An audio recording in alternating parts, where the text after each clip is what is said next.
BGT 10க்கு 6 அடுத்தடுத்து test தொடர் தோல்வி. கம்பீர் பக்கம் திரும்பும் விமர்சனம். கவனம் பெற்ற இளம் வீரர்.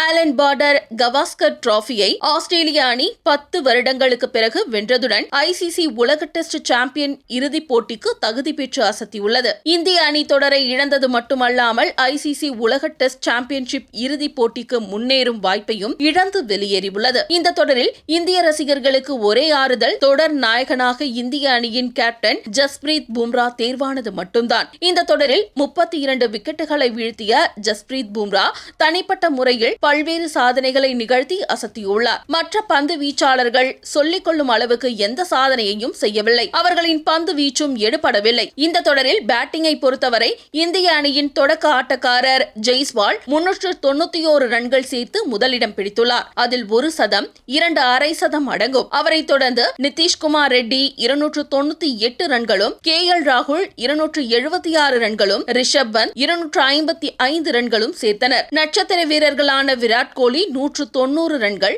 ரோஹித் சர்மா 31 ரன்கள் மட்டுமே எடுத்து தொடரின் தோல்விக்கு முக்கிய காரணமாக அமைந்துவிட்டனர். இந்த தொடரின் 10 இன்னிங்ஸில் 6 இன்னிங்ஸில் 200 ரன்களை கூட எட்ட முடியாமல் இந்திய அணி ஆல் அவுட் ஆகியது பெரும் வேதனை. சிட்னியில் நடைபெற்ற கடைசி டெஸ்ட் ஆட்டத்தின் 2வது இன்னிங்ஸில் இந்திய அணியின் 9 பேட்ஸ்மேன்களுக்கும் கூட்டாக சேர்த்து எடுத்த ரன் வெறும் 74 மட்டுமே. இந்தியா கடந்த 10 ஆட்டங்களில் 6 தோல்வி அடைந்துள்ளது. அதில் ஒரு தொடர்களையும் இழந்துள்ளது. அதுவும் இந்திய அணியின் பயிற்சியாளராக கௌதம் கம்பீர் நியமிக்கப்பட்ட பின்னர்தான் என்பதால் தற்போது அவருக்கு அழுத்தம் ஏற்பட்டுள்ளது. மொத்தத்தில் இந்த டெஸ்ட் தொடரில் இந்திய அணியில் பும்ரா, நிதிஷ்குமார் ரெட்டி, ரிஷப் பந்த், ஜெய்ஸ்வால் தவிர மற்ற அனைத்து வீரர்களும் சரியாக விளையாடவில்லை என்பது உறுதியாகியுள்ளது. இவ்வளவு அழுத்தம் நிறைந்த ஆட்டத்தில் பேட்டிங்கிலும் பந்து வீச்சிலும் குறிப்பிடும் அளவுக்கு சிறப்பாக ஆடியுள்ள இளம் வீரர் நிதிஷ்குமார் ரெட்டி கவனம் ஈர்த்துள்ளார்.